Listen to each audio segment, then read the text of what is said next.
Olá pessoal, tudo jóia? Hoje eu vou falar com vocês um pouquinho desse livro aqui, dessa preciosidade, tá? O Homem Eterno, do Chesterton. Para entender esse livro, é preciso saber um pouquinho sobre um livro anterior a esse, tá? Um livro escrito pelo H.G. Wells, chamado Um Esboço da História, algo nesse sentido, que basicamente ele faz um retrato de vários acontecimentos na história e cria uma teoria para explicar isso tudo. Uma teoria, digamos assim, com base na própria teoria da evolução, né? Então, um mundo em progresso desde lá da pré-história até chegar àquele momento, início do século XX na Inglaterra, ali por 1900 e alguma coisa. E o Chesterton, ele vai comentar, escreve O Homem Eterno como uma resposta para esse livro. Sobre principalmente essa questão de uma teoria que explica a história, né? Que modernamente, quase 100 anos depois, vai aparecer no livro do próprio Yuval Harari, o Sapiens. Então eu não li o livro do H.G. Wells, mas eu li o do Sapiens, e ele vai bem por esse caminho, né, de você pegar vários acontecimentos da história e explicar isso tudo pela evolução da humanidade, aquele negócio do homem coletor, homem caçador, e vai evoluindo, a religião e etc. e tal.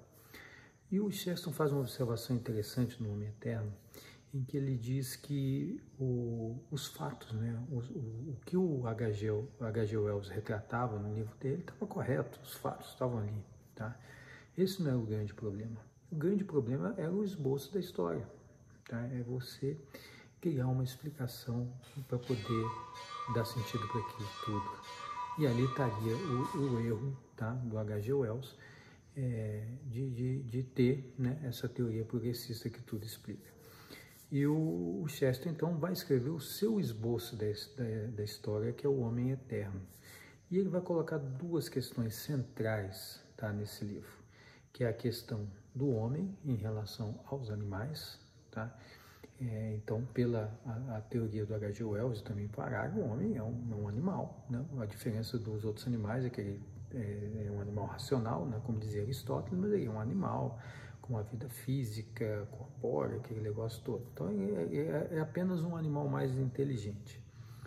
E o outro ponto que o Chesterton vai chamar a atenção é a figura do Cristo, que, logicamente, para H.G. Wells, Harari é um homem como o outro, né, que fundou uma religião como outros fundaram religiões. Então, como personagens de história ali, Confúcio e tantos outros, Maomé, fundaram religiões também. Então, Cristo seria mais um líder religioso. E o Chesterton vai dizer o seguinte: olha, quanto mais você aproxima o homem do animal, mais você entende que ele é alguma coisa diferente. E quanto mais você aproxima o Cristo de um homem, mais você vai entender que ele é um homem diferente. Então, a diferença não é uma diferença adjetiva, é uma diferença de patamar. São coisas diferentes. Então, não é que um macaco que desenha um pouquinho melhor chega a ser um homem, ou um macaco que raciocina um pouquinho melhor chega a ser um homem. Não, não. É um pulo, é um salto. O homem é uma coisa, todo o reino animal é outra. E a mesma coisa do Cristo. Tá? Então não é um homem moralmente melhor ou mais iluminado que aquilo, não. Aquilo, a única explicação possível e lógica ou o Cristo é um grande farsante, ele não tem como ser um homem moral, ou ele realmente é o que diz ser, um Deus, o Deus. Então seria também um outro patamar. Então o esboço de história do Chesterton vai nesse sentido. Metade do livro ele vai contar a história do homem enquanto ele foi pagão, enquanto ele esteve num mundo dominado pelo paganismo, e o que muda numa segunda parte, quando aparece o cristianismo no mundo, que ele não vai colocar como uma religião. Então, o cristianismo é outra coisa também. Ele não se compara ao budismo, ao confucionismo, né, mesmo o islamismo e outros. Não, é outra coisa. É a religião. Então, se os outros são religiões, o cristianismo não é religião. E se o cristianismo é uma religião, os outros não são religião, são outra coisa. Então, esse é o grande sentido do Homem Eterno do Chesterton. E ele vai fazer isso de forma brilhante, trazendo insights e mais insights e você relê, vai relendo, é um livro inesgotável, que vai falar de sacrifícios humanos, vai falar de coisas óbvias. Por exemplo, a pré-história, ela é pré-histórica. Então nós costumamos a olhar para a história como se ela fosse histórica, como se nós tivéssemos registros do que acontecia, e nós não temos. Então vejam todas as teorias que tem sobre como os homens se relacionavam com as mulheres na pré-história, como era a religião. Não sabemos nada disso, porque não existe registro é anterior à história. O que nós sabemos, e Chesterton vai reforçar isso, que é o homem pré-histórico era capaz de desenhar. Ele desenhou nas cavernas. É isso. Ele tinha um temperamento artístico. Então ele era capaz de arte, coisa que nenhum animal é. Então desde ali você já tem uma diferença substancial.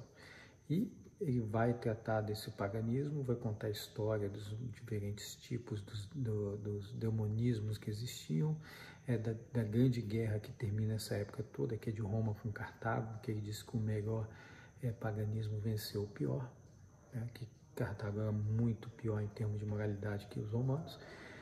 Quando Roma vence e conquista, o paganismo melhor vence, ele já entra em decadência, porque ele se torna velho demais para o mundo.